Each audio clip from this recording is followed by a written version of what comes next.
ಮೆಣಸಿನಕಾಯಿ ಬಜ್ಜಿ ಮಾಡುವ ವಿಧಾನ ಕೇವಲ 3 ಪದಾರ್ಥವನ್ನು ಬಳಸಿ ಮಾಡುವಂತಹ ರೆಸಿಪಿ.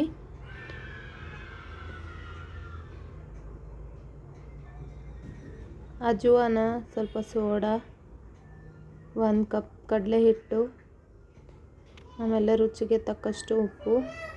ಈ 3 ಪದಾರ್ಥವನ್ನು ಬಳಸಿ ಮಾಡುವಂಥ ಬಜ್ಜಿ.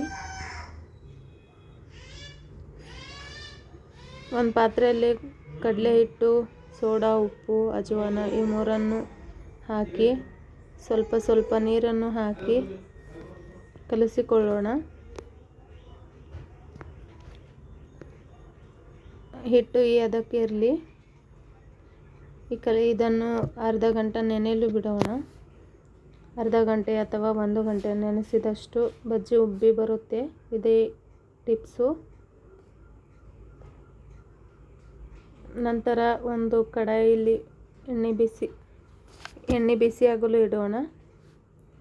ಎಣ್ಣೆ ಬಿಸಿಯಾದ ನಂತರ ಉರಿಯನ್ನು ಮೀಡಿಯಂ ಫ್ಲೇಮ್ನಲ್ಲಿಟ್ಟು, ಈಗ ಅರ್ಧ ಗಂಟೆ ಆಗಿದೆ. ಹಿಟ್ಟು ನೆಂದಿದೆ, ಉಬ್ಬಿ ಬಂದಿದೆ. ಇದನ್ನು ಒಂದು ಸ್ಪೂನಿನ ಸಹಾಯದಿಂದ ಮಿಕ್ಸ್ ಮಾಡ್ಕೊಳ್ಳೋಣ. ಆಮೇಲೆ ಮೆಣಸಿನಕಾಯಿಯನ್ನು 1ರಲ್ಲಿ 2 ಭಾಗವನ್ನಾಗಿ ಮಾಡಿ ನೆನೆಸಿದ ಹಿಟ್ಟಿನಲ್ಲಿ ಮುಳುಗಿಸಿ 1 ಸ್ಪೂನಿನ ಸಹಾಯದಿಂದ ಎಣ್ಣೆಯಲ್ಲಿ ಸೇರಿಸೋಣ. ಇವಾಗ ಎಣ್ಣೆ ಬಿಸಿಯಾಗಿದೆ.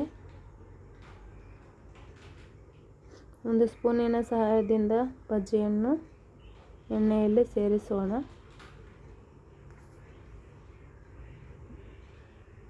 ಇವಾಗ ನೆಕ್ಸ್ಟ್ ಬಜ್ಜಿ ಹಾಕ್ತಾ ಇದ್ದೀನಿ.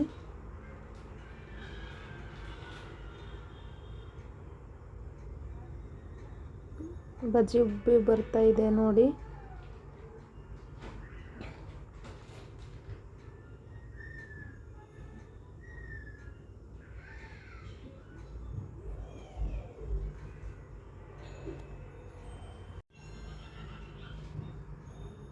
ಈಗ ಬಜ್ಜಿ ಸೈಡಲ್ಲಿ ತಿರುಗಿಸ್ಕೊಂಡು ಈ ಕಡೆ ಬೇಯಿಸೋಣ.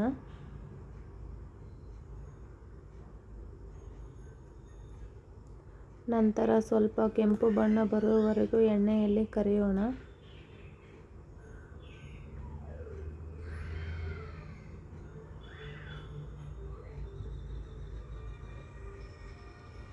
ಇವಾಗ ಚೆನ್ನಾಗಿ ಫ್ರೈ ಆಗಿದೆ.